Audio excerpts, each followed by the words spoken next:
یه لاک پشت میبینید اینجا.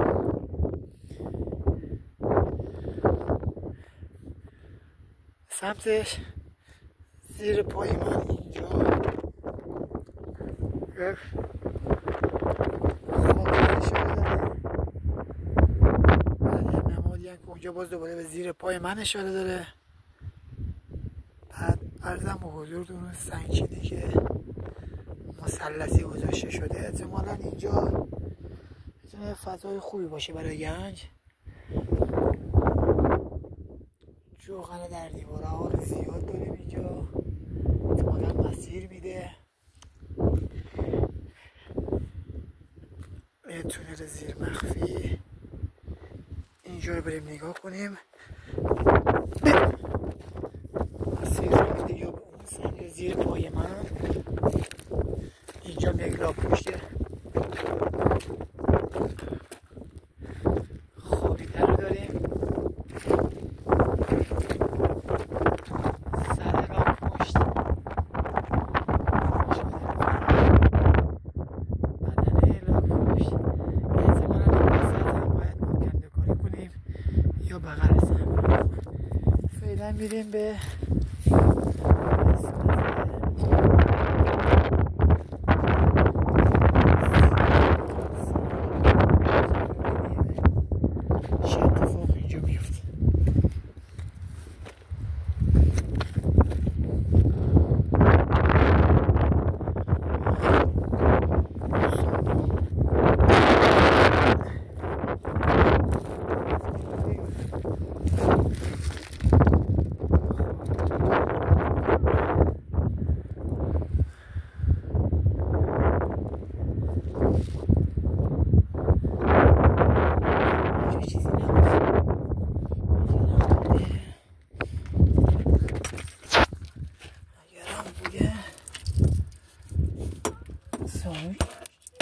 داره یا نه.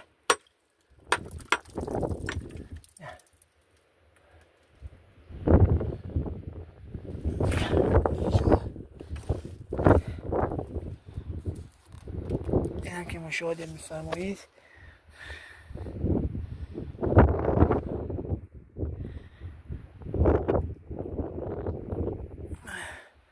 رو نشونش به همون جایی بود که ما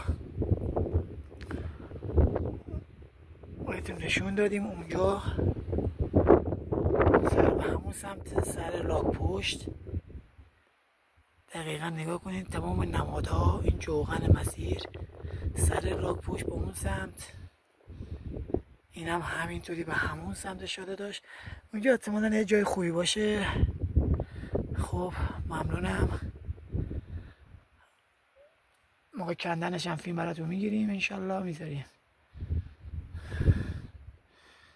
جای زیبا. اینم یه خرس بزرگ و باحال. گوشاشو میبینید رو به اون سمت، یعنی ما این سمت رو نیومدیم دیگه. خرسی که نشسته رو از پشت مشاهده میفرمایید. یه قوله مشاهده میفرمایید، یه قول زیبا.